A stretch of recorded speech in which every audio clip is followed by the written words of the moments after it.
If le bon Dieu had intended man to fly, he would have provided him with a stronger stomach. There are two things in life that never fail to fill me with horror.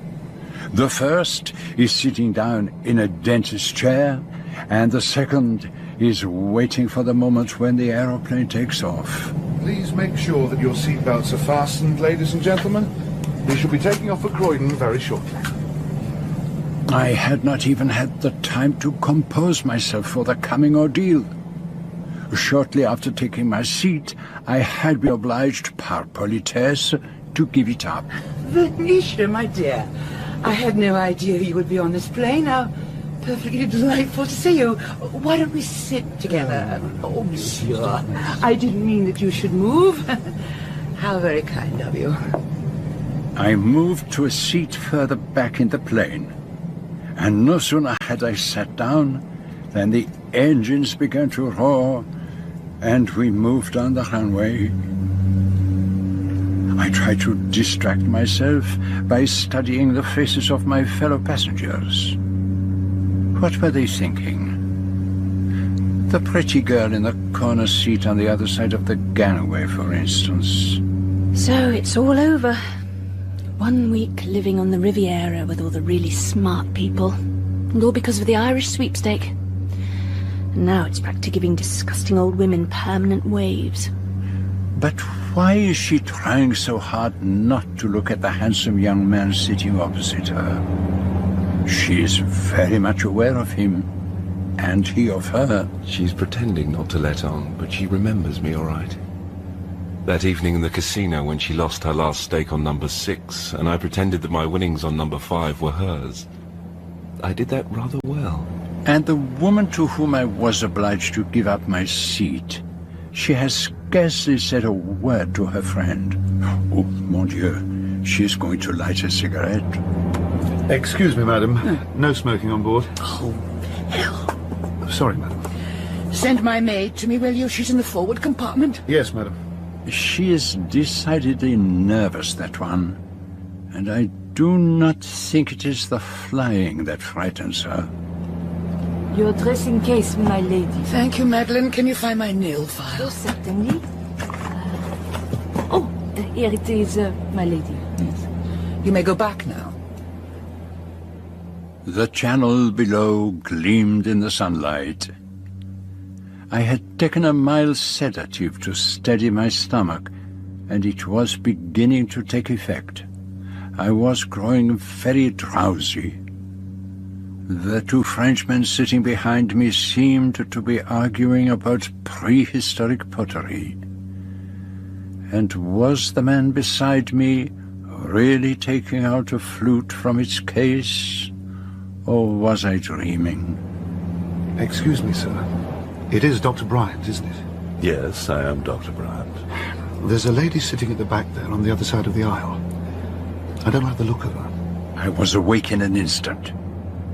The doctor was bending over a stout, middle-aged woman dressed in black who was slumped down in her seat. She's dead. I was rather afraid of that. When did you last see her? Alive, I mean. She was as right as rain when I brought her coffee down. When was that? About 3/4 of an hour ago. She's been dead for at least half an hour. There's some kind of puncture mark on her neck.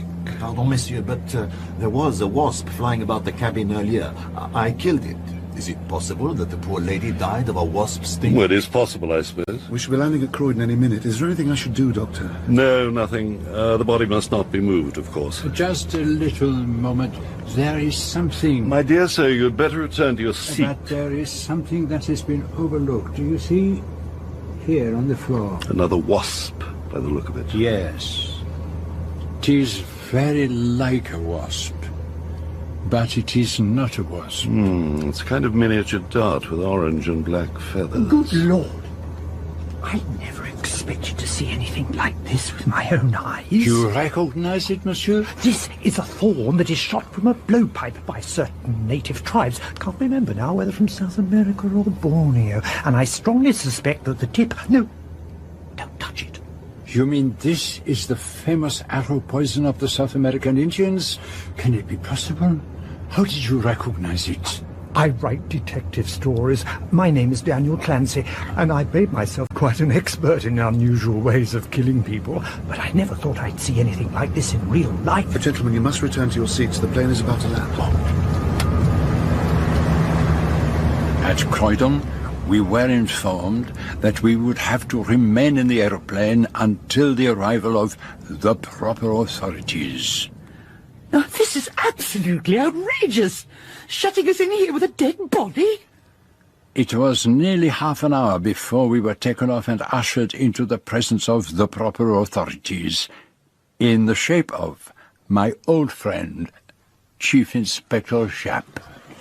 I hope not to keep you any longer than is necessary, ladies and gentlemen, but as I'm sure you will appreciate, you will have to remain here until the facts of the matter have been established. Nonsense. I am Lady Horbury. You cannot detain me in this manner. I am sincerely sorry, Lady Horbury, but you see, this is a very serious matter. It looks like a case of murder. Murder? And now, Dr. Bryant. If you would care to come this way, Dr. Bryant. May I assist at your interview? Monsieur Poirot. Sorry, I didn't recognise you all muffled up like that. Do come along by all means.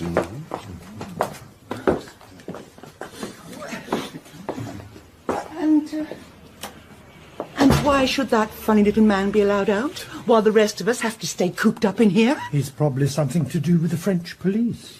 Whoever he is certainly most observant. But at least they can't stop me having a cigarette in here. Excuse me, but didn't we meet at the casino at Le Pinay? Yes, I think we did. Didn't you point out that I'd forgotten to pick up my winnings? I was very grateful that you did. Do you think that woman really was murdered? They seem to think so. It's rather thrilling in a way, rather nasty at the same time. You've got a knack of turning up in the most unexpected places, Monsieur Poirot.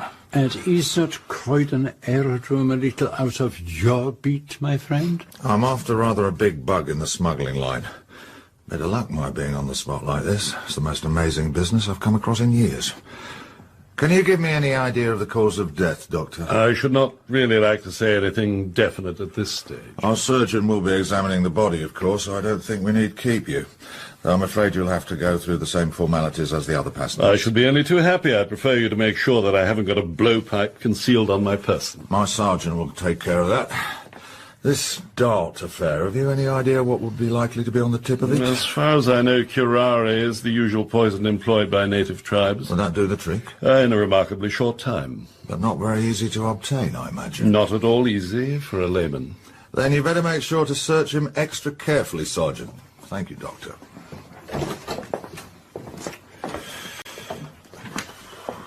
Poor business, this. A bit too sensational to be true. I mean, blowpipes and poisoned darts in an aeroplane. Well, it's an insult to one's intelligence. That, my friend, is a very profound remark. I've got a couple of men searching the plane, but before we get down to questioning everybody, I'd like to get some idea of who was sitting where. The plane was divided into 2 passenger compartments, I understand, with the steward's pantry and the toilets in between them. That is so. We need not concern ourselves with the people in the forward compartment. And the dead woman was sitting at the rear of the plane, across the aisle from you. And in front of her was Mr. Ryder, and in front of him was Mr. Clancy. The chap who had the brainwave about the blowpipe? Yes. And in front of him was Mr. Gale, sitting opposite Miss Gray. Who was facing the rear of the plane. So who was on your side of the gangway? The 2 Duponts were sitting behind me at the rear. And Dr. Bryant was beside you. Who was in front? The Countess of Horbury, with the Honourable Venetia Carr sitting opposite her. That seems clear enough. Passengers will probably be hopping mad by now, but even so, I think we'll see the 2 stewards first.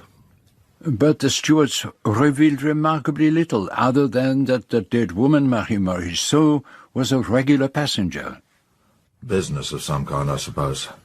You don't happen to know what her business was? No idea, I'm afraid. Did she speak to anyone on the plane or show any sign of recognition? Not that I saw, sir. Did she leave a seat at any time? No, sir. Permit me one little question. Did you notice a wasp flying about the plane? There was no wasp that I know of. Nor had Lady Horbury, who had noticeably calmed down by the time she was called, seen the wasp. And did you have any previous acquaintance with the dead woman, Mary Morisot? No, she was quite unknown to me. And you didn't notice anything unusual during the flight? Nothing, but I was facing towards the front of the aeroplane. And did you leave your seat during the journey? No. Did anyone else? I think 2 of the men passengers went to the cloakroom, but I can't be certain. And you didn't see anyone handling anything that looked like a blowpipe? A blowpipe? Was that how she was killed? No, I certainly didn't. We've got to find that blowpipe, Poirot, if there really is such a thing. I suppose that writer chap hasn't gone off his onion and decided to do one of his crimes in the flesh instead of on paper. Why do you not ask him, my friend? Have you ever owned a blowpipe yourself, Mr. Clancy? Yes, I have, as a matter of fact. I was writing a book, you see. It was all a question of the position of fingerprints on the blowpipe. I had to know exactly, you see. So I bought one from somewhere in the Charing Cross Road. Do you still have it? Well, yes, I think so. Where is it now? Well, I suppose it must be somewhere around. What exactly do you mean by somewhere around? I mean, I don't quite know where it is. Is it with you now, for instance? No. No, I haven't laid eyes on it for months. Did you leave your seat at all on the plane? No, certainly. At least, yes, I did. And where did you go? I went to get a Continental Bradshaw out of my raincoat pocket. And where was that? At the back of the plane. So you passed just by the dead woman's seat? I suppose I must have done. Tell me, my friend, did you notice a wasp? A wasp? I certainly did. It tried to sting me. Then it went over to where those Frenchmen were sitting. One of them killed it, I think. Looks pretty fishy to me. He actually owns a blowpipe, and he went all to pieces when I asked where it was. Perhaps that was your threatening manner, my friend. I never threaten Poirot. You should know that. There's nothing for anyone to be afraid of if they're telling the truth. Anyway, if it isn't him, it'll be those 2 Frenchmen. A very sinister-looking pair. And they've got a battered old suitcase plastered with foreign labels of all sorts. I bet they've been to Borneo in South America. You mark my words, they're up to something. Oh, my friend, they are hardly the cutthroats. They are 2 very distinguished archaeologists. You're pulling my leg. Not at all. They are Armand Dupont and his son Jean, and they have come to England to lecture to the Royal Archaeological Society. Well, if you say so, Poirot. But you must admit they don't look much. The world's famous men seldom do. I myself have before now been taken for a hairdresser. You don't say. Well, let's have the rest of them in. But none of them seemed to have noticed anything of any importance. Lady Horbury's acquaintance, the Honourable Venetia Carr, had spent all her time staring out of the window. Mr. Ryder, who was only concerned about making his business meeting, was engrossed in his papers. Norman Gale, who turned out to be, oh ma foi, a dentist, had eyes only for the beautiful Miss Grey. You were facing the rear of the plane. Did you happen to notice Madame Morisot at all? Oh, yes. I noticed her all right. And why was that, Miss Grey? Well, she was most frightfully ugly. And her hair was a terrible mess. After they had all been questioned, Japp's sergeant came in carrying something carefully wrapped up in a handkerchief. It was a blowpipe, and he had discovered it pushed out of sight behind seat number 9, the seat which had been occupied by me. So this is your work, old bird. Oh, mon ami, when I commit a murder, it will not be with the arrow poison of the South American Indians. It is a bit low, I admit. A crude detective story dodge, but it seems to have worked. So what are we looking for? A man who has travelled to South America or Borneo, or wherever they carry on like that. Now, if you look closely, my friend, you will notice a microscopic piece of paper adhering to the pipe. It looks very like the remains of a torn-off prize ticket. I fancy that our murderer found the blowpipe not in the upper reaches of the Amazon, but in some Paris curio shop. That will probably make the search easier.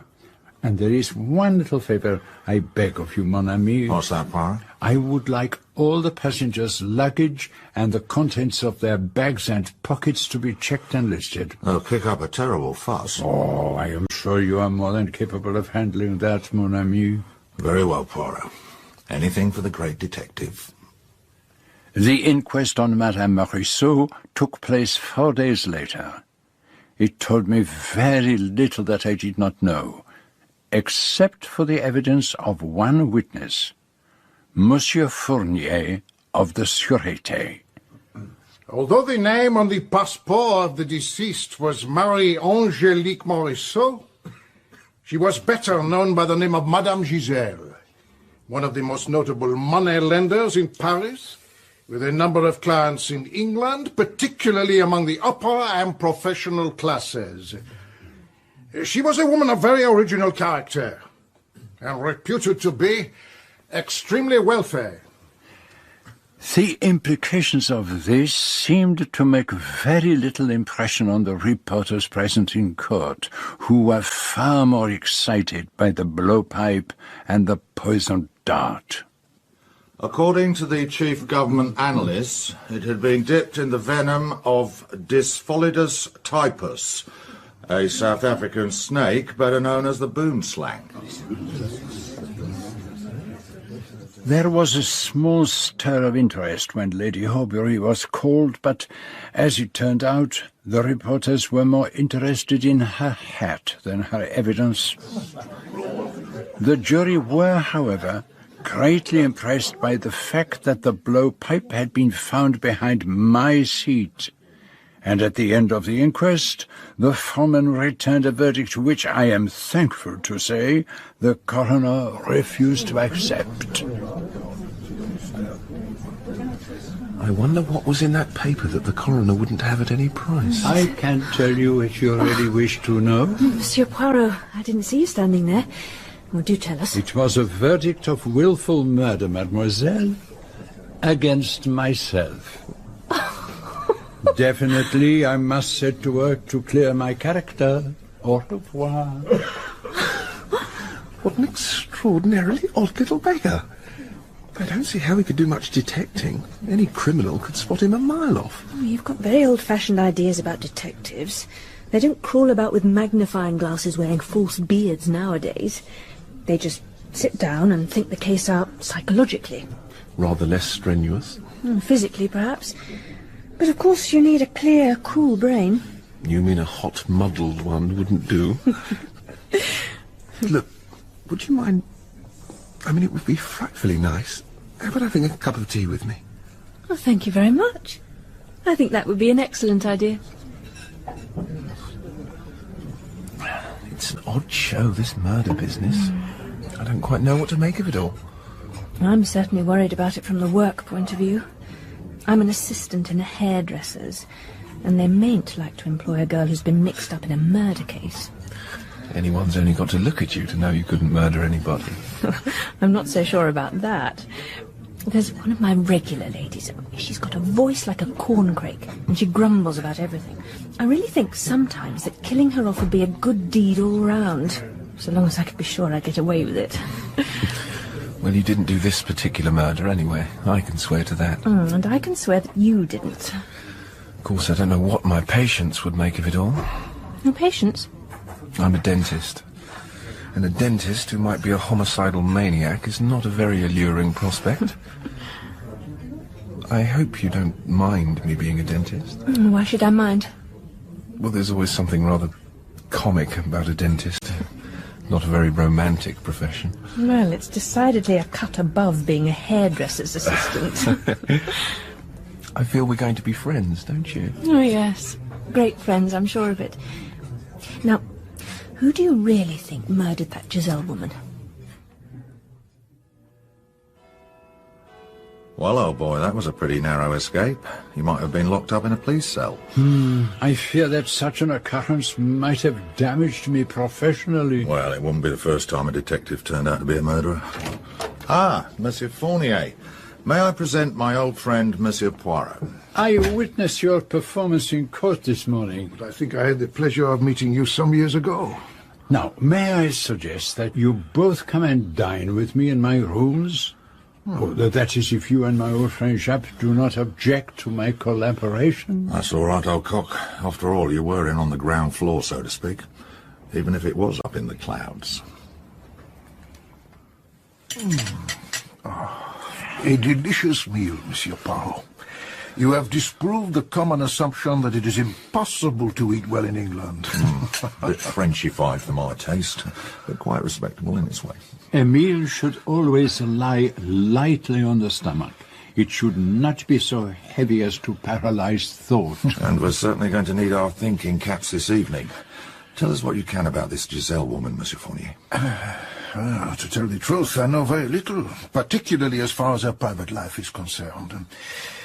She was a woman of business, a woman who enjoyed power, and she would never allow sentiment to affect her commercial instinct. Would you say she was an honest woman?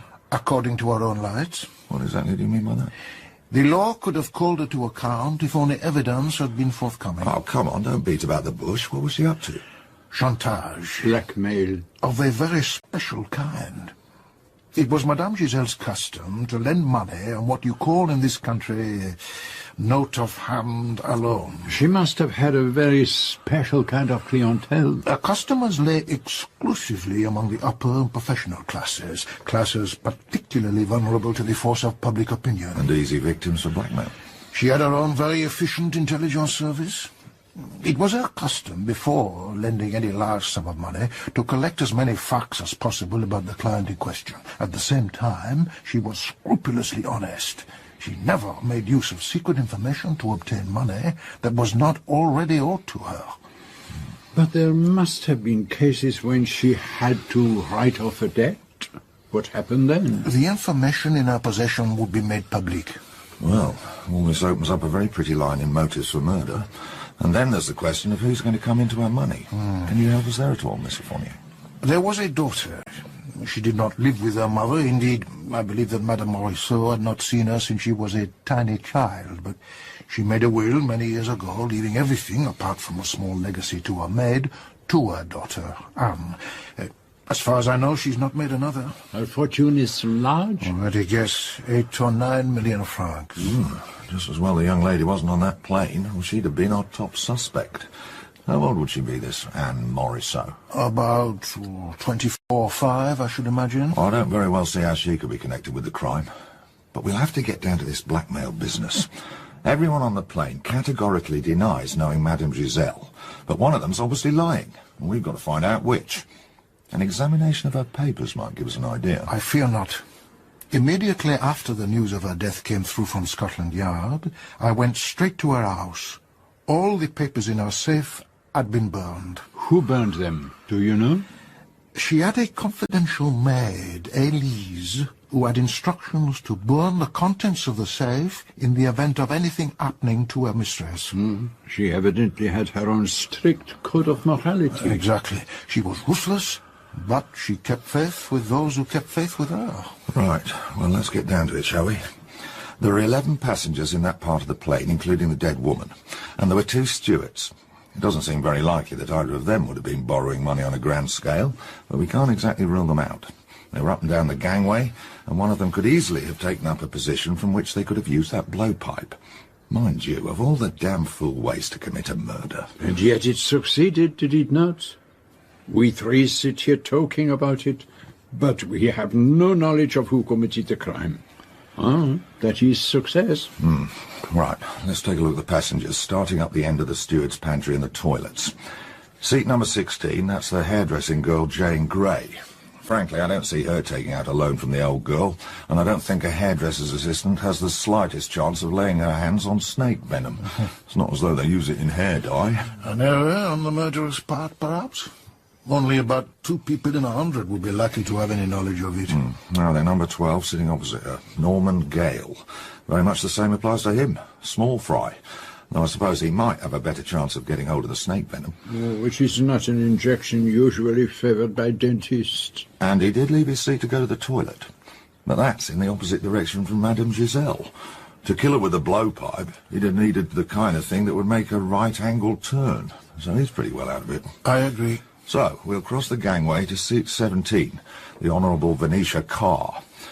I suppose she could have borrowed a bit from Madame Giselle, and she could just about have taken a sporting shot diagonally across the cabin. Surely Lady Aubrey is a far more likely suspect.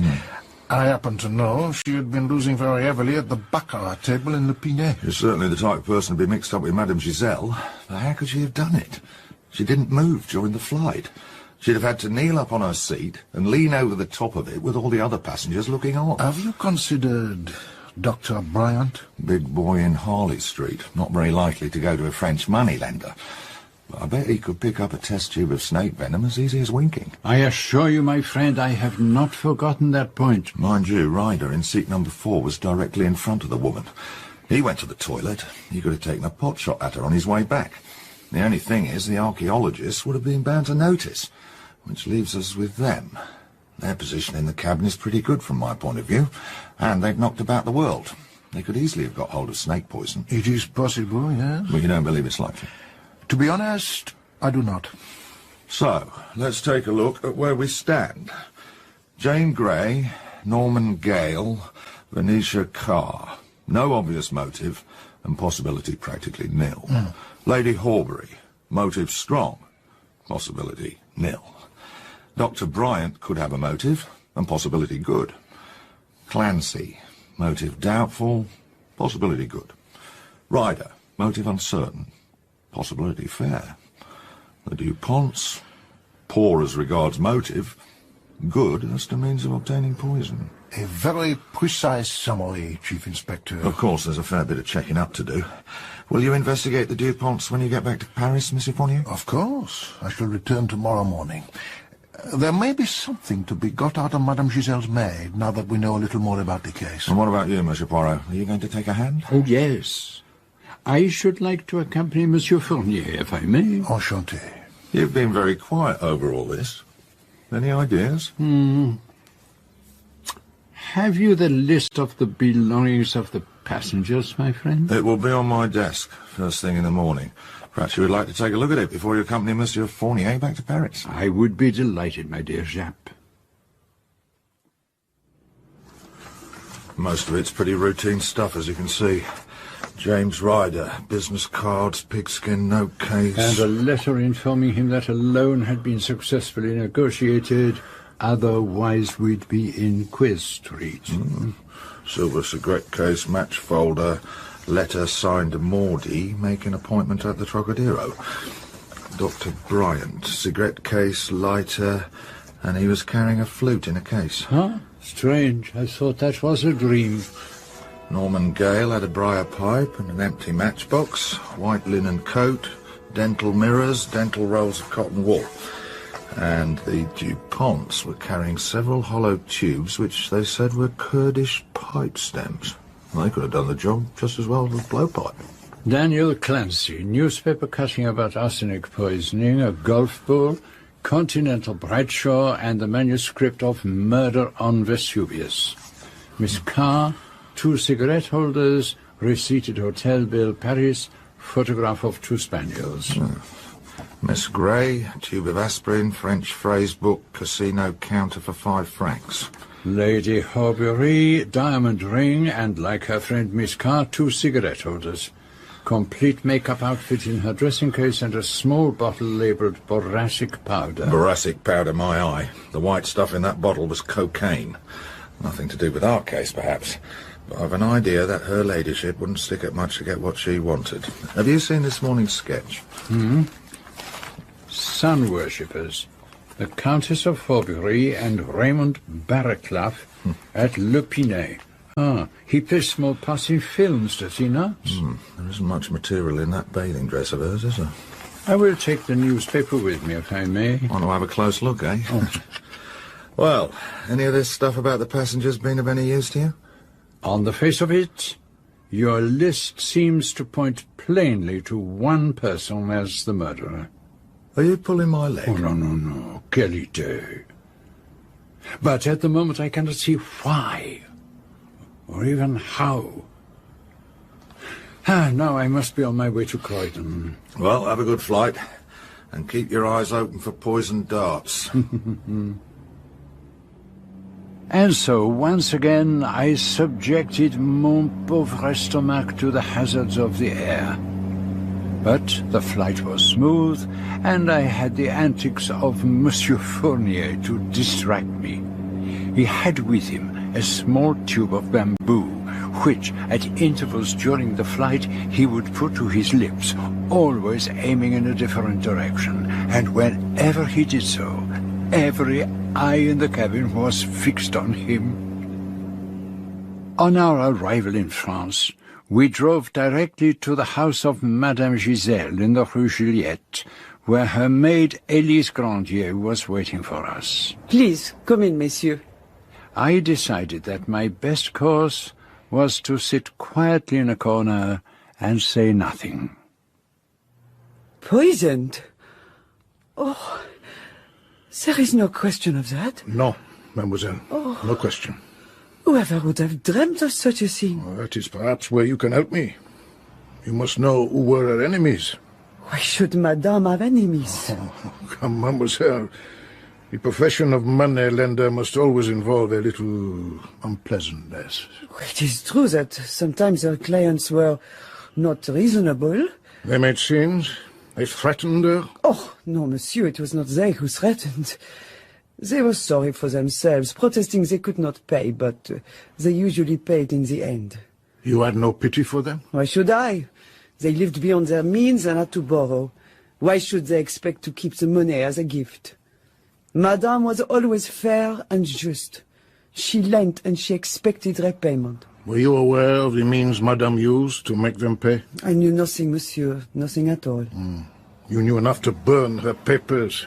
She had left me instructions that if she met with an accident or died away from home, I was to destroy them immediately. Very well. Now, listen carefully. It is possible that Madame was murdered by a person about whom she held damaging information. Information that was in those papers. Now, it would be quite understandable if you glanced through those papers before committing them to the flames. No, monsieur, I looked at nothing. The papers were in a sealed envelope. I burned it without undoing the seal. It is a pity. You acted honorably, but it is a pity. Before she left for England, did Madame say anything to you that might be of any help to us? No, monsieur. She had been away at Le Pinet. She was in good spirits and business was going well. She directed me to telephone Universal Airlines to book a flight for England the following day. The early morning one was booked up, but I obtained a seat on the 12 o'clock service. Did any clients come to see Madame on that last evening? I believe there was one client. Georges, the concierge, would know. Mademoiselle, we will take our leave. What is it, Monsieur Poirot? Are you looking for something? Yes, for something I do not see. Photographs of Madame Giselle's family. She had no family, monsieur. But she had a daughter. Is there no photograph of her? Oh, monsieur, it is true she had a daughter, but that was long ago. It is my belief that Madame had not seen her since she was a tiny baby. She may not even have been married to the child's father. But Madame Giselle left her money to this daughter. Who else was there to leave it to? She had no friends, she was always alone. Money was her only passion. She left you a legacy, you know that. I have been informed so. Madame was always very generous. Well, mademoiselle, that will be all for the present. Are you quite sure that there is nothing at all that you have omitted to mention? What could there be? Well, come then, Monsieur Poirot. We must take our leave. If you permit, I will follow in a little moment. Of course. I'll have a word with the concierge. Au revoir, mademoiselle. Is there something you wish to ask me, monsieur? Have you any idea, only an idea, who might have murdered your mistress? No idea at all. I have already said so to the police. You might say one thing to them and another to me. Why should I do that? Because it is one thing to give information to the police and another to a private individual. That is true. Shall I tell you something, mademoiselle? It is part of my business to believe nothing I am told, nothing that is not proved. I do not suspect this person or that person. I suspect everybody. Are you saying that you suspect me? No, Elise.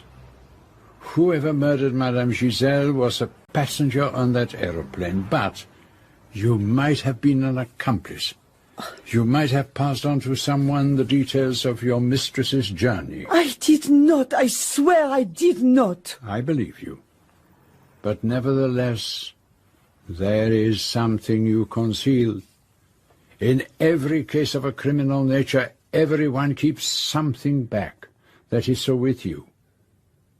When my friend, Monsieur Fournier, asked you if there was nothing you had omitted to mention, you were troubled and evasive. What is it that you are holding back? Oh, it is nothing of importance. Let me be the judge of that. Monsieur, I am in a difficulty. I do not know what Madame would have wanted me to do. There is a saying that two heads are better than one. Will you not confide in me? Very well, Monsieur.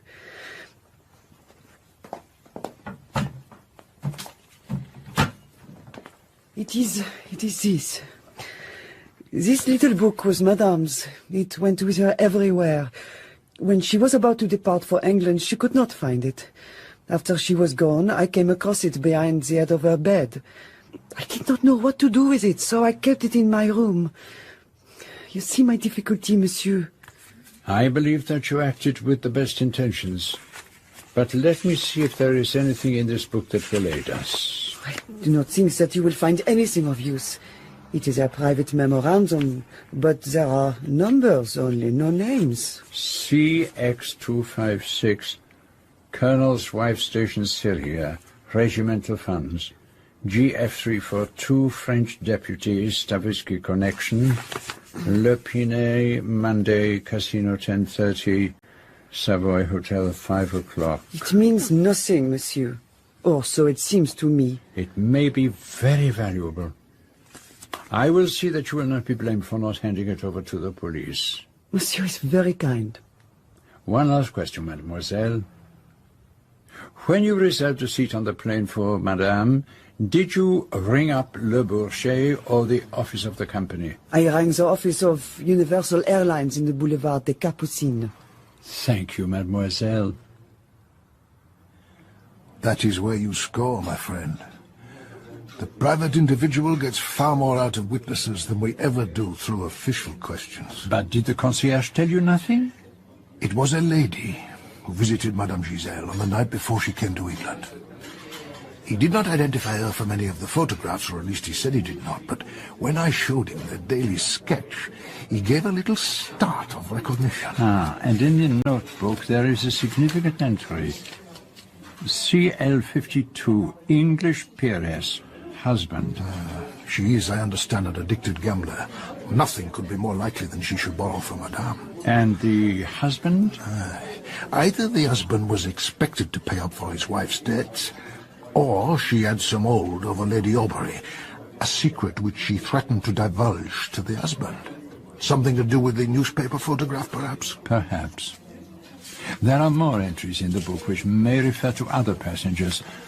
RT367, Doctor, Harley Street. Dr. Bryan, perhaps? There's not much to go on. Anyone else? GF45, attempted murder. Well, that could be anyone. A murderer with a blowpipe, perhaps? The blowpipe. I have had a report from the Sûreté. A Greek antique dealer has reported the sale of a blowpipe. The price tickets he uses are very similar to the one on the murder weapon, but there is one vital difference. What is that? The silk on the darts was red, not black and yellow. And who was the purchaser of this blowpipe? An American, or so he says. Chewing gum, wearing tortoiseshell-rimmed glasses, did not speak French. Probably a wild goose chase. Probably. But now I am going to lead you on another wild goose chase. Where to? To the Boulevard des Capucines, the offices of Universal Airlines. And if you please, let me do the talking. Yes, monsieur, that is correct. Madame's maid asked for the 8:45 service, but it was fully booked, so we gave her a seat on the 12 o'clock flight. How very curious. A friend of mine who travelled on the 8:45 service on that day said that the plane was half empty. Possibly your friend has mistaken the day. No, there was no mistake. It was the day of the murder. He said if he had missed that plane, he would have travelled on the flight on which that woman was killed. Well, of course, sometimes when people arrive at the last minute... No, that was not the case. Do you not think it would be better if you were to tell me the truth? I don't understand you, Monsieur. You understand me very well. You should also understand that in a case of murder, it is a very serious offence to withhold important information. How much were you paid and who paid you? I meant no harm. I had no idea. How much? 5,000 francs. Continue. A man. I'd never seen him before, came in and said he was going to England the following day. He wanted to negotiate a loan from Madame Giselle, but he wanted to appear to meet her by chance. He knew that she would be traveling the following day, but he could not manage the earlier flight. All I had to do was to tell her that the early service was full and to give her seat number 2 on the 12 o'clock flight. I saw nothing wrong in that. And they do business in unconventional ways. Americans? Yes, Monsieur. Describe this man. He had grey hair, horn-rimmed glasses, and a little beard. And did he book a seat for himself? Yes, seat number 1, next to Madame. And what was his name? Silas Hopper. His seat was never occupied. There was no one of that name on the flight. You have withheld important information from the police. This is a very serious offence. Why was it so important that Madame Giselle should travel on that flight? There is some factor here that I do not understand. But who is this mysterious American? Oh, no, there is no American.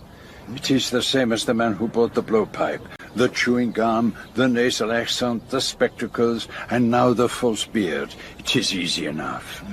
It would certainly seem to rule out Lady Aubrey. Perhaps, but the man who booked the ticket does not necessarily have to be the murderer, my friend.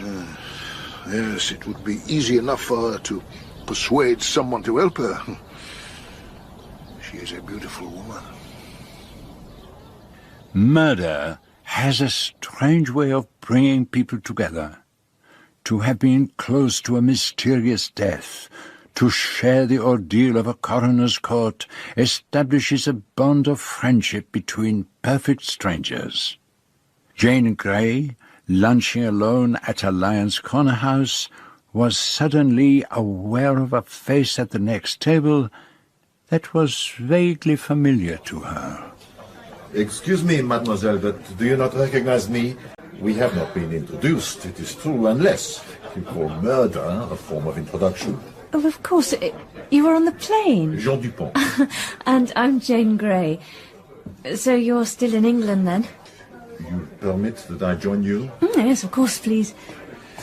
My father has been in Edinburgh to give a lecture. We are returning to France tomorrow. Oh, I see. The police have not yet made an arrest? Oh, I haven't read anything in the papers. Perhaps they've given it up. Oh, no. They never give it up. They work silently, in the dark. Don't. Give me the creeps. Yes. It is not a nice feeling to have been so close when a murder was committed. Who do you think did it? It was not I. She was far too ugly. You mean you would rather kill a good-looking woman than an ugly one? Is it really so strange? If a woman is good-looking, you are fond of her. She treats you badly, she is unfaithful, she makes you mad with jealousy. So you say to yourself, I will kill her. It will bring me satisfaction. And does it? That, mademoiselle, I do not know, because I have not yet tried. But an ugly old woman like Madame Giselle, who would want to kill her? I suppose that's one way of looking at it. But perhaps she might have been pretty once. Yes. It is the tragedy of life that women grow old. You seem to think a lot about women and their looks. Naturally. It only seems strange to you because you are English. You know, when I was sitting in the... how do you call it? The coroner's court? Yes. I looked at you and I thought, how nice it would be if I could see that girl again one day. And here I am sitting next to her. The gods arrange things very well sometimes. You're an archaeologist, aren't you? Yes, mademoiselle. Oh, you must have been to so many countries and seen so much. I shall never go anywhere or see anything. You would like that? To go abroad, to see the wild parts of the earth? You would not be able to get your hair waved, remember? It waves by itself. Mademoiselle, as I said, I have to return to France tomorrow. It would give me great pleasure to spend a little more time in your company. I wonder if you would care to dine with me tonight? Oh, I'm sorry. I've already arranged something else. I too am sorry. You will come again to France? I don't expect so. I doubt whether I shall win the sweepstake again. The sweepstake? Oh, a kind of lottery. Ah, you are a gambler. Then, I wish you good luck. And I hope that your luck will arrange for our paths to cross again someday soon. You've hardly spoken a word all evening. Is something the matter? No, nothing particular. Things going badly? Not frightfully well. It's a bad time of year. Don't be idiotic. One time of year is as good as any other for a dentist. Are people cancelling their appointments because... Because they don't want to sit in a dentist's chair and be practised on by somebody who might be a murderer? Half of them are scared stiff of going to the dentist at the best of times, and now... Oh, it's so unfair. It makes me feel so guilty. Well, why should you feel guilty? Because I've become quite a draw at Antoine's. Everybody wants me to do their hair so they can hear about the murder at first hand. I've even talked Antoine into raising my wages. Whereas, as far as I'm concerned, if things go on like this, I shall have to pack it all in and emigrate to Canada or somewhere. I'm sure it won't really come to that. I feel so much at the mercy of things. If I were a young man in a book, I'd get down to finding out which of the passengers on the plane really did the murder. Well, now's your chance. One of them's sitting over there in the corner by himself. Don't turn round, I don't want him to notice us. Who is it? It's Mr. Clancy, the man who writes detective stories. Why don't we follow him when he leaves? You never know, he might find out something. How far's he got with his dinner? He's about level with us. And we'd better get a move on so we can leave immediately after he does. We mustn't draw attention to ourselves.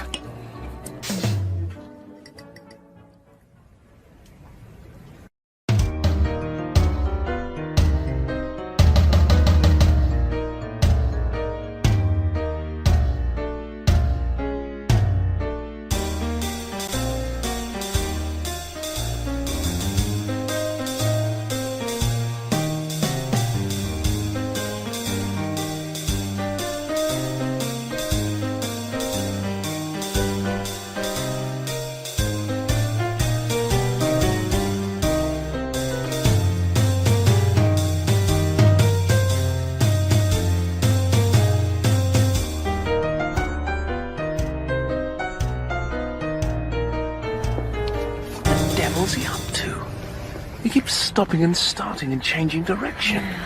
Is he trying to throw us off the scent, do you think? I don't believe he's actually noticed us at all. Oh, he's stopped again. Why is he looking at the butcher's shop? He seems to be chattering away to himself. What's the matter with him? And off he goes again. He's certainly getting a move on. We're going to have a job keeping up with him without being noticed.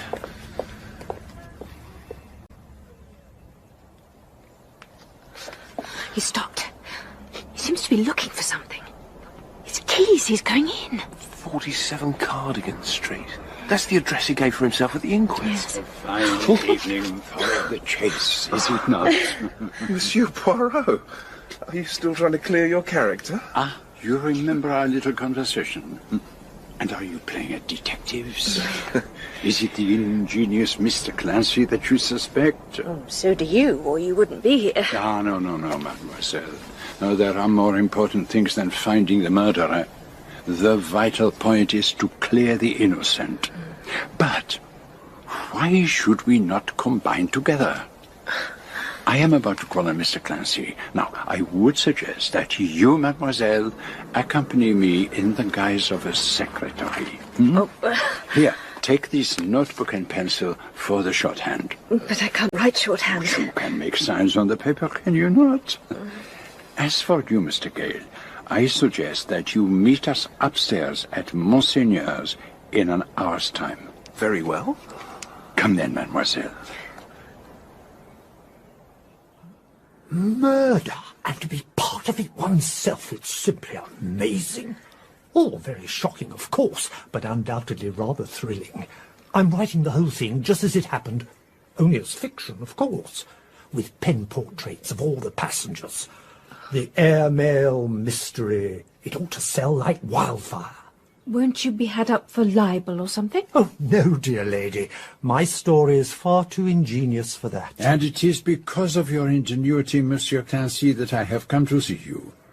It would be of great interest to me to know who, in your opinion, committed the crime.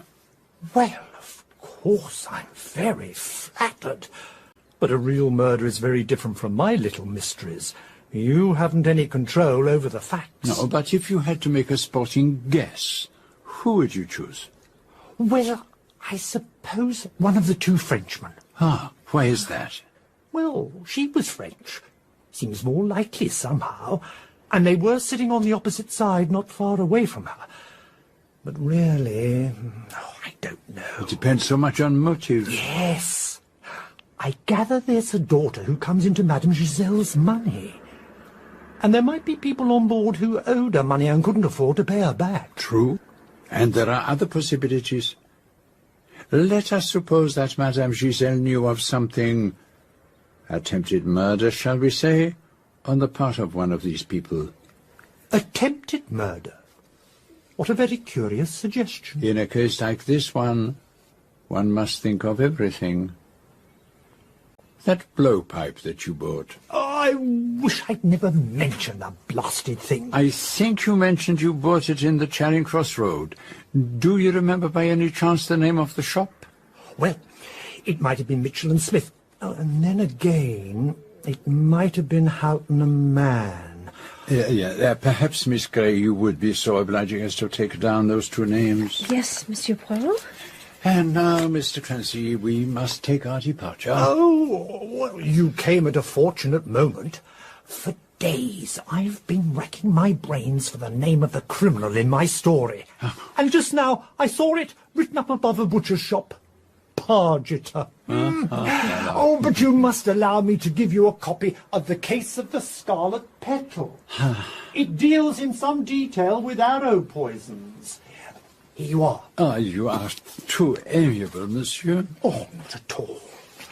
I notice, Miss Grey, that you don't use the Pickman system of shorthand. No. Miss Grey uses a much more efficient system recently devised in Czechoslovakia. You don't say. I do. Very clever, those Czechs. Pilsen beer, glass, gloves, and now a new shorthand system. I'm sorry I couldn't be more helpful. I hope you find your blowpipe. So, did you get anything out of Mr. Clancy? He's not so scatterbrained as one might imagine. He saw through me, all right. Did you really want those addresses? I think they might be useful, yes. And are you going to go through this process with all the passengers on the plane? Oh, yes. It is part of my order and method. But I could perhaps solve the problem more quickly if I had help. What kind of help? Well, help from you, Mr. Gale, and later perhaps from you too, Miss Grey. What can I do? You will not like it. Let me be the judge of that. What is it?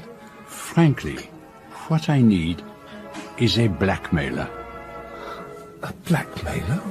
What for? Oh, to blackmail. What else? Who am I to blackmail? You will write... No, I will write a note and you will copy it to the Countess of Horbury. The lady who was sitting across the gangway from us? The same. In this note you will ask for an interview. You will refer to certain business dealings of Madame Giselle having passed into your hands. And then? You will be accorded an interview. You will say certain things in which I will instruct you, and you will ask for £10,000. You're mad. No, not at all. I am eccentric, possibly, but mad, no. What if she sends for the police? She will not send for the police. You can't know that. Oh, mon cher, practically speaking, I know everything. I don't like the idea of blackmailing a woman. Ah, you have the chivalrous spirit. But I assure you that Lady Horbury is not worth her fine feelings. She is, to use your idiom, a nasty piece of goods.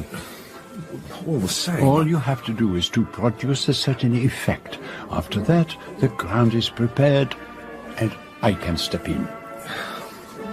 All right, I'll do it, but I don't like it. Good. Now, take this down. This is what you will write. To the Countess of Horbury. Dear Madam, Madame Giselle, deceased. I am the holder of certain documents formerly in her possession. If you or Mr. Raymond Barraclough are interested in the matter, I should be happy to call on you. Or perhaps you would prefer me to deal directly with your husband. Yours truly, John Robinson. Well, will I do? Oh, nom de Dieu, what kind of comedy do you think you are playing? I thought you said it would be as well if I wore a slight disguise. A slight disguise? What do you think you are? A Guy Fawkes to go on top of the bonfire? A false beard that cries out to heaven, and those ridiculous eyebrows. My friend, this is certainly not your métier. I acted in amateur theatricals a great deal at one time. No, mon ami, you are to be a blackmailer, not a comedian. I want her ladyship to fear you, not die of laughing the moment she sees you. Now, let me take a hand. This is a serious business. And let me be certain that you know your lines. There's no need to go into details, Lady Horbury. We all know how pleasant a few days on the Riviera can be, but husbands seldom agree. I don't need to tell you what the evidence consists of. Giselle always came up with the goods. The question is, who needs it most? You or Lord Horbury? How did you get hold of this so-called evidence? Now, really, Lady Horbury, that's rather beside the point. Show it to me. No, I'm not so green as that. If we agree to do business, of course, that's another matter. I'll show you the stuff before you hand the money over. How much do you want? £10,000. Not dollars. I could never lay my hands on anything like that amount. Oh, it's wonderful what you can do when you try. Jewels aren't fetching what they did, but pearls are still pearls. Oh, it's no good. I can't get that kind of money. Well, in that case, it's only right that Lord Horbury should know what's been going on. And I believe I'm right in saying that a woman who loses a divorce case on account of her adultery doesn't get any money. And that Raymond Barraclough, who you're having such a merry time with in those pictures in the papers, may have a very pretty face, but he isn't exactly rolling in it, is he? I'll leave you to think it over.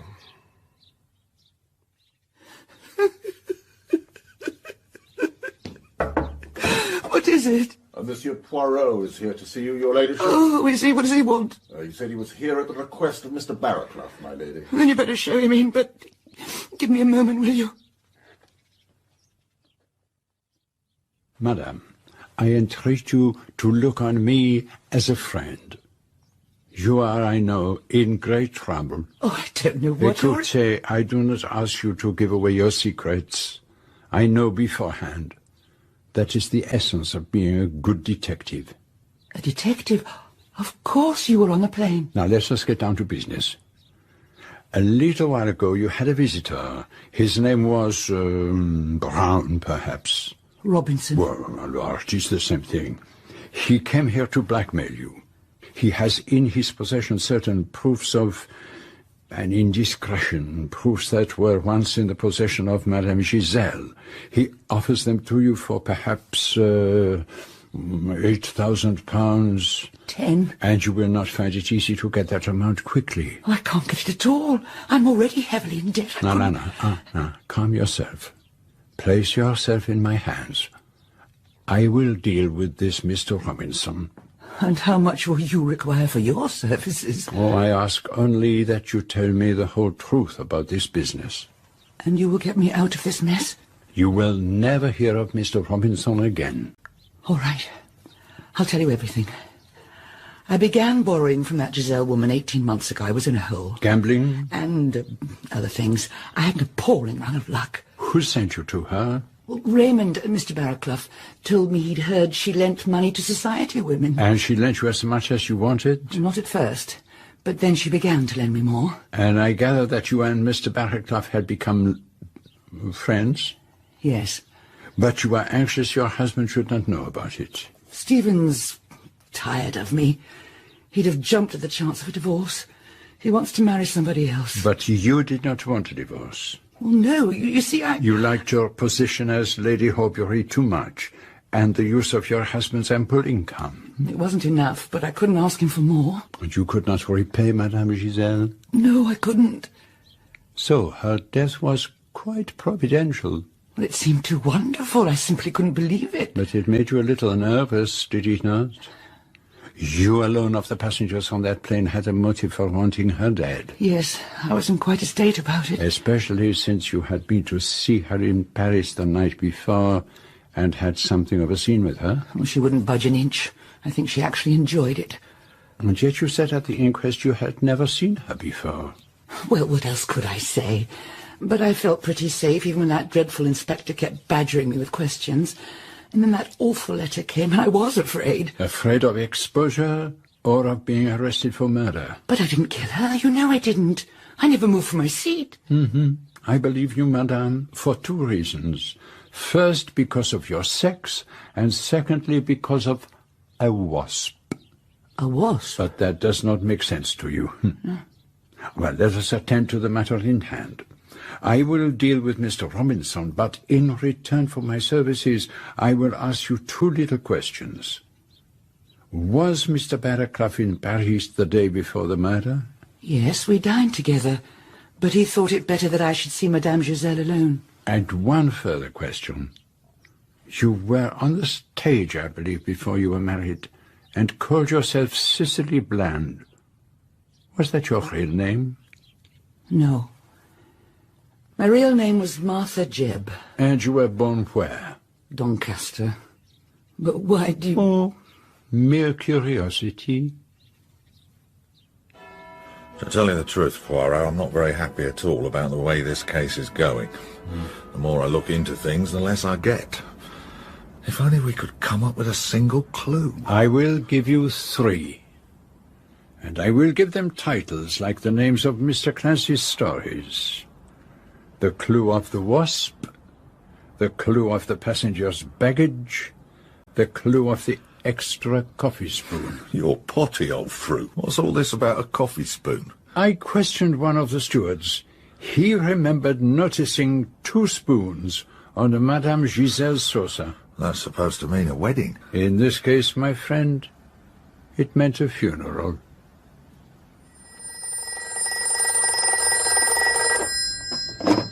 Is that Monsieur Hercule Poirot? Speaking. I have a call for you from Paris, Monsieur Fournier. Pray be so good as to put him through at once. Go ahead, caller. Monsieur Poirot, it is most important that you come to Paris straight away. Can you be at my office by 2 o'clock tomorrow? The daughter of Madame Giselle has come to claim her inheritance. It was the event for which I had been waiting. The entry on the scene of the shadowy figure of whose presence I had been conscious all along. Now, very soon, all would be made clear. But this time I did not feel inclined to trust my stomach to the hazards of the air. I travelled by the boat train, taking with me, once again as my secretary, Miss Jane Grey. It couldn't have come at a better time, really. I've been given the push. The The push, mademoiselle? I had a row with Antoine. I lost my temper with a customer. Oh. She really was an absolute cow. I was feeling nervy, and I just let rip and told her what I thought of her. I ought to be looking round for a new job, I suppose, but I couldn't resist your offer of a few days in Paris. And the good Mr. Gale, he has no objections? Well, why should he? He doesn't own me. He's much too concerned with trying to make up his mind whether to move to Canada or New Zealand. But what's all this about? Do you want me to trail around and do my phony shorthand act? No, the object of my journey is to meet the daughter of Madame Giselle. But I wish also to speak further with the Duponts. Now, perhaps while I am taking on the father, I will leave the son to you. You remember him from the inquest, I imagine? I've seen him since then. I ran into him at Lyons Corner House. Ah, excellent. Better and better. But listen carefully. I do not want you to tell him about the daughter of Madame Giselle. It might be as well if, without actually saying it, you could convey the impression that Lady Horbury is suspected of the crime. You don't think he did it, do you? No, he is not exactly top of my list, but I am keeping open all my options until I have encountered this mysterious figure who is about to step into the limelight.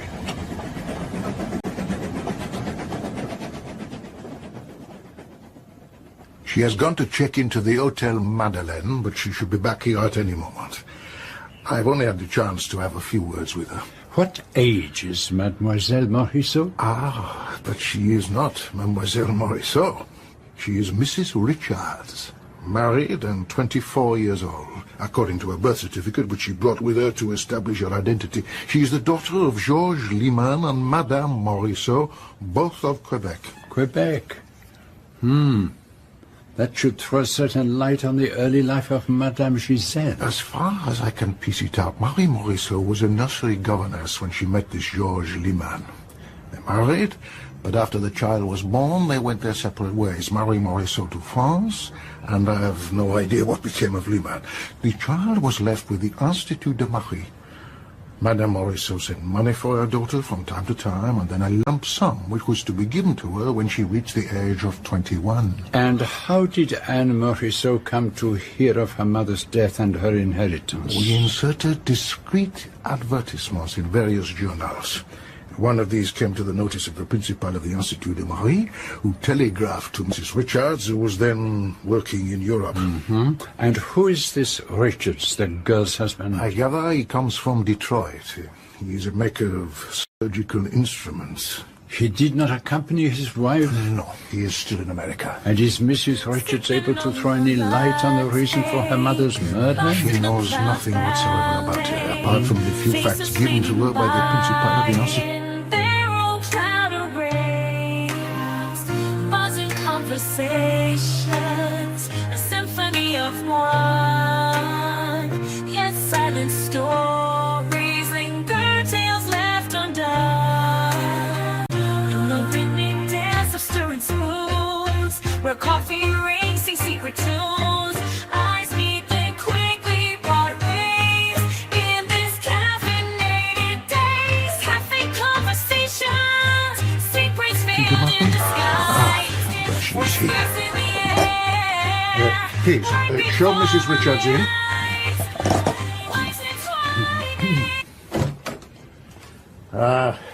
Madame, allow me to present Monsieur Hercule Poirot, who is kindly helping the police in their investigation into your mother's death.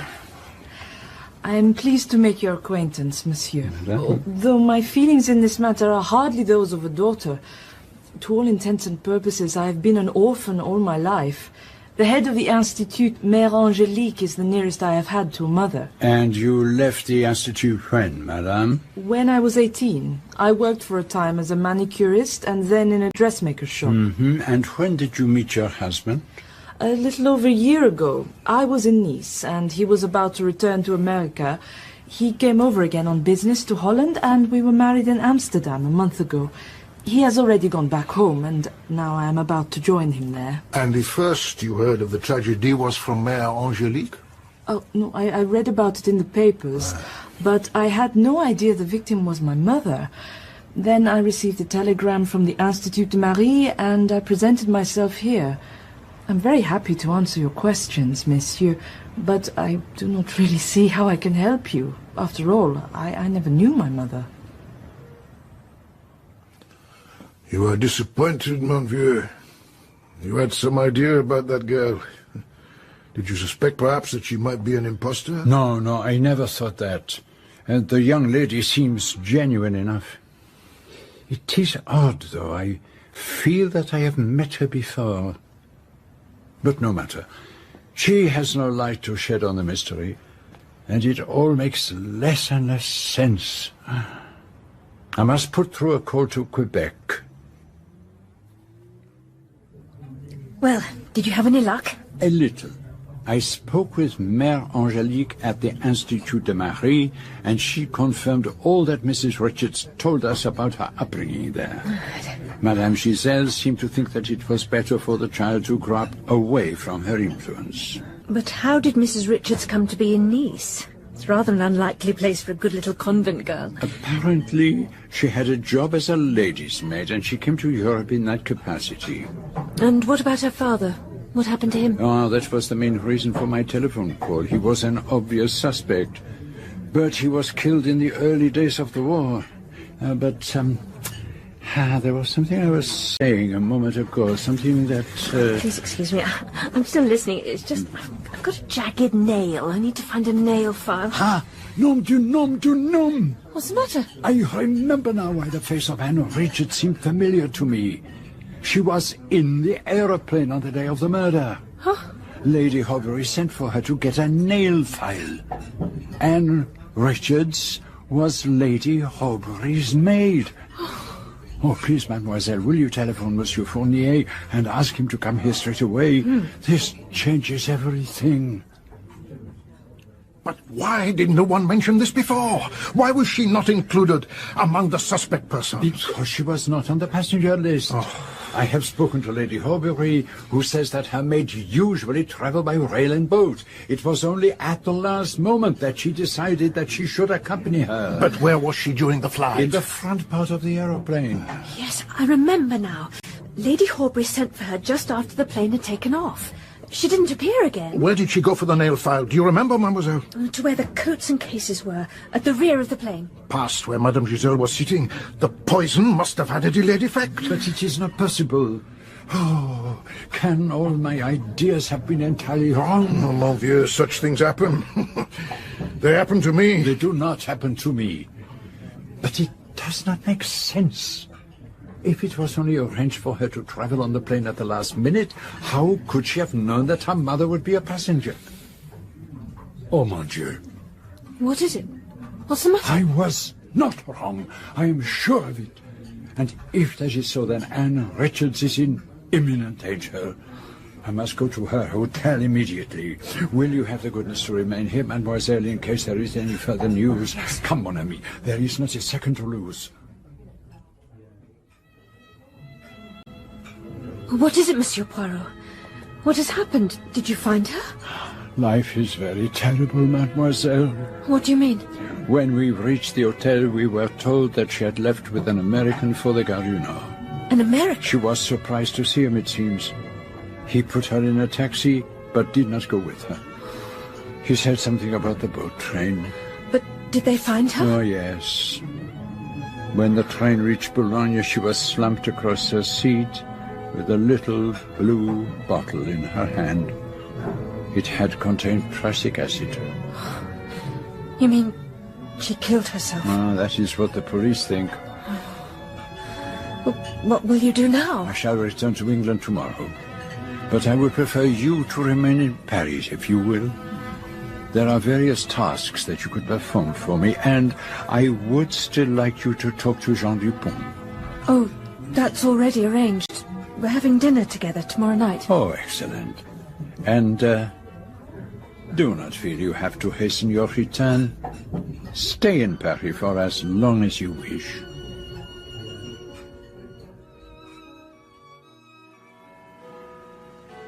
Well, old cock, trouble certainly seems to follow you about. What happened? Did the girl kill her mother and then poison herself out of remorse? That is the official view. But not yours, eh? There are a few little matters which I would be greatly obliged if you could look into. Always ready to oblige. And I would like you to dine with me in 2 days' time. Mr. Clancy will be coming, and Mr. Gale also. I think we should have a very interesting evening. This really is an honour, Monsieur Poirot, to have a demonstration of what I might call your methods at first hand. And with a first-rate dinner thrown in? Oh, you can always count on Monsieur Poirot for a good meal.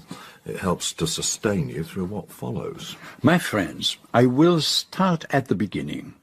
I will go back to the airliner Prometheus and its ill-fated flight from Le Bourget to Croydon. See what I mean? When, shortly before we were due to land, I suddenly awoke to find the steward asking Dr. Brandt to take a look at Madame Giselle, I had a feeling it might be something in my line. Whenever I come into contact with death, I am like the dog who lifts his head and sniffs the scent. Oh, you've got a good nose for murder, all right. At first, the cause of the poor woman's death seemed a complete mystery. Didn't somebody suggest she might have been killed by a wasp? One of the French chaps said it had flown in his face and he'd swatted it. And it was a perfectly plausible theory. There was a curious mark on the woman's neck. But at that moment I happened to look down, and I saw what might have been the body of another wasp. In actuality, it was a thorn, with a piece of yellow and black silk attached to it. Mr. Clancy, of course, knew exactly what it was. A poison thorn, shot from a blowpipe in the manner of a native tribe. By the time we reached Croydon, several ideas were working in my mind. Once I was on terra firma, my little grey cells began to work with all their natural brilliance. Go it, Mr. Poirot. Don't let's have any false modesty. I was struck by the audacity of the crime being committed in such a manner, and by the astonishing fact that nobody noticed it being done. There were 2 other points that interested me. One was the convenient presence of the wasp. The other was the discovery of the blowpipe. Pushed down behind your own seat. Real cheeky, that was. But why had the murderer not got rid of it by passing it through one of the ventilating holes in the windows? Because perhaps he wanted it to be found. But why? There could only be one logical answer. Because, in fact, the blowpipe had played no part in the crime. But surely the poison dart was the cause of death. I mean, there's no doubt about that, is there? Oh, no, the medical evidence confirmed that. So, I shut my eyes and asked myself, what is the surest way of placing a poisoned thorn in the jugular vein? And the answer came immediately. By hand. So why did the murderer go through all the blowpipe business? Because the blowpipe conveyed the suggestion of distance. If my theory was right, the person who killed Madame Giselle must have gone right up to her and bent over her. That could only have been one of the stewards. There was one other person. Mr. Clancy had passed immediately by Madame Giselle's seat, and it was he who had first drawn attention to the blowpipe theory. This is monstrous. It's outrageous. Sit down, Mr. Clancy. I have not finished. I am simply showing you the means by which I reached my conclusion. Next, I turned my attention to the wasp. You had that wasp in your bonnet. What was curious was that nobody had noticed it until after coffee had been served. It seemed that the murderer might be offering an alternative solution to the blowpipe, that Madame Giselle had been stung by a wasp and had succumbed to heart failure. But the success of that solution depended on whether the killer could retrieve the poisoned thorn before anyone noticed what had happened.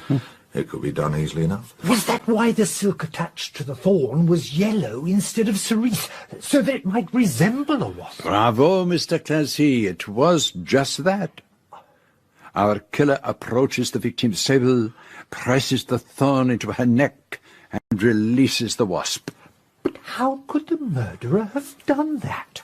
I mean, do you mean he was carrying the wasp in a box or something? Which was why Monsieur Poirot was so interested in the contents of the passengers' pockets and their hand luggage. And here I came up against a totally unexpected development. I found what I was looking for, but it was on the wrong person. There was an empty Bryant and May's matchbox in Norman Gale's pocket. But by everyone's evidence, Mr. Gale had never passed down the gangway. He had only visited the toilet compartment, which was in the opposite direction from where Madame Giselle was sitting. Well, at least that puts me in the clear. Does it? There was a method by which Mr. Gale could have committed the crime, as the contents of his attaché case showed. Don't even remember what was in it. Oh, well, it can wait for a little. I am merely explaining my ideas about the crime. I now had two men who could have committed the crime, Mr. Clancy and Mr. Gale. But could I find a sufficiently convincing motive? And I confess I could not. You always did make life difficult for yourself. Of all the passengers on the plane, the only one who was undoubtedly mixed up with Madame Giselle and who would benefit by her death was Lady Horbury, and I did not see how she could have committed the crime. But what about this daughter of Madame Giselle's? She stood to inherit a pretty tidy sum. Couldn't she have been one of the women on the plane? The point did occur to me, Mr. Clancy. I ruled out Venetia Carr, and subsequently I was able to rule out Lady Horbury, but Jane Grey was another matter. I investigated her antecedents very carefully, and I satisfied myself that she was not the daughter of Madame Giselle. And so you reached a series of dead ends? So it seemed, and yet I was convinced that Mr. Gale was the murderer. There was the empty matchbox and the contents of the attaché case. But what did I stand to gain from Madame Giselle's death? All that happened was that I lost most of my best patients. I tried to gain Mr. Gale's confidence. I pretended to confide in him. I even persuaded him to help me in a fake blackmailing attempt on Lady Horbury. And it was there that he made his first mistake. I had suggested a modest disguise. He arrived to play his part with a make-up that was utterly ludicrous. No one could play a part as badly as he proposed to play that one, and there could only be one reason for this, that he did not wish to reveal how perfectly he could disguise himself, how well he could play a part. But I don't understand. Why should he want to play a part? Be patient, Monsieur Clancy. All will be explained. Because I was worried that Mademoiselle Jane was becoming too closely involved with Gale, I took her to Paris with me as my secretary, after Monsieur Fournier had told me that Anne Morisot was arriving to claim her fortune. The moment she walked into the room, I was convinced that I had seen her before, but I could not place her. And when I did, it was too late. And where had you seen her before? She was on the plane. And she was the maid of Lady Horbury. And when I discovered that, when I realized that she had lied, all my theories were overthrown. Here, overwhelmingly, was the guilty person. But then it became clear to me that she had not planned to be on the plane at all. She was there only as the result of a last-minute change of mind on the part of her mistress. I can't make head nor tail of any of this. I wouldn't let it worry you, Mr. Clancy. So when did you give up on the idea that I was the murderer? I did not give up. You are the murderer. For goodness sake, this is ridiculous. Perhaps you would be so good as to reveal the result of your investigations, Chief Inspector? Your name isn't Gale at all. You only called yourself that when you went into partnership as a dentist with your uncle, John Gale. You took his name, but you were his sister's son, not his brother's. Your real name is Richards. It was as Richards that you met Anne Morisot at Nice last year, when she was there with her mistress, Lady Horbury. Very quickly she became infatuated with you. You had her eating out of your hand. The story that she told us was not true. She did know her mother's maiden name, and she knew about her money-lending activities. She knew also that she might be heir to a vast fortune. From Anne you'd learned that Lady Horbury was a client of Giselle, and a plan began to form itself in your mind. Giselle was to be murdered in such a way as to throw suspicion on Lady Horbury. You mean to say Anne Morisot knew all about it? Oh, yes, yes.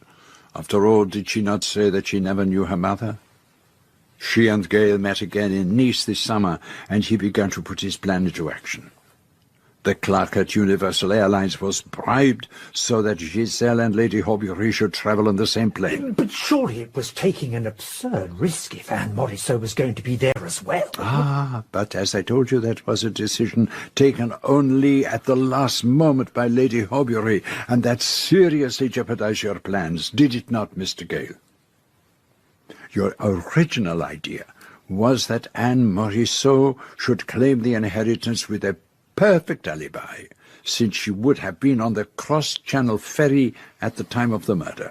Later you would marry her, and the fortune would be yours. I imagine that for a moment when you saw her on the plane, your determination wavered, but you decided to go ahead nevertheless. You're very clever with your ideas and your imagining, Monsieur Poirot. You ought to be in Mr. Clancy's profession. What you imagined, Monsieur Poirot, is hardly evidence. Perhaps not. But then I do have a little evidence. Oh, really? Well, then perhaps you can tell me how I managed to kill Madame Giselle, when everyone who was on the plane knows perfectly well I never went near her. I will tell you exactly how you committed the crime. And my evidence is in the contents of your dispatch case. You were on holiday. Why take with you a dentist's linen coat? That is what I ask myself. And the answer is that it closely resembled a steward's jacket. What's that supposed to mean? This is what it means. When coffee had been served and the stewards had gone to the front of the aeroplane, you went to the toilet, took your linen coat from the dispatch case, which you had carefully placed close by, padded your cheeks with cotton wool, came out, took a coffee spoon from the box in the pantry opposite, hurried down the gangway with the quick run of a steward, spoon in hand, to Madame Giselle's table. You thrust the thorn into her neck, opened the matchbox and let the wasp escape, creating a momentary diversion. You hurried back to the toilet, changed your coat, and strolled leisurely back to your seat. The whole thing took only a couple of minutes. And what about Jane Grey? Do you suppose she wouldn't have noticed me capering about, pretending to be a steward? I can tell you the answer to that. As soon as you got up, Miss Grey took out her powder compact and had a good look at herself in her hand mirror, and then she started to powder her nose and adjust her lipstick. Oh, the vanity of women. That doesn't mean a thing. You can't prove a word of this. A photograph of you has been transmitted to Rotterdam. It has been identified as that of a Mr. Richards, who married Anne Morisot the week before she came forward to claim her inheritance. So I married her. What does that prove? You were playing a dangerous game. For over a year you had been planning to marry her in order to secure her inheritance from her mother, but in the meantime you had fallen very seriously in love with Jane Grey, and things were moving too fast for you. You heard that I had interviewed Anne Morisot, and you were worried that I might get the truth out of her.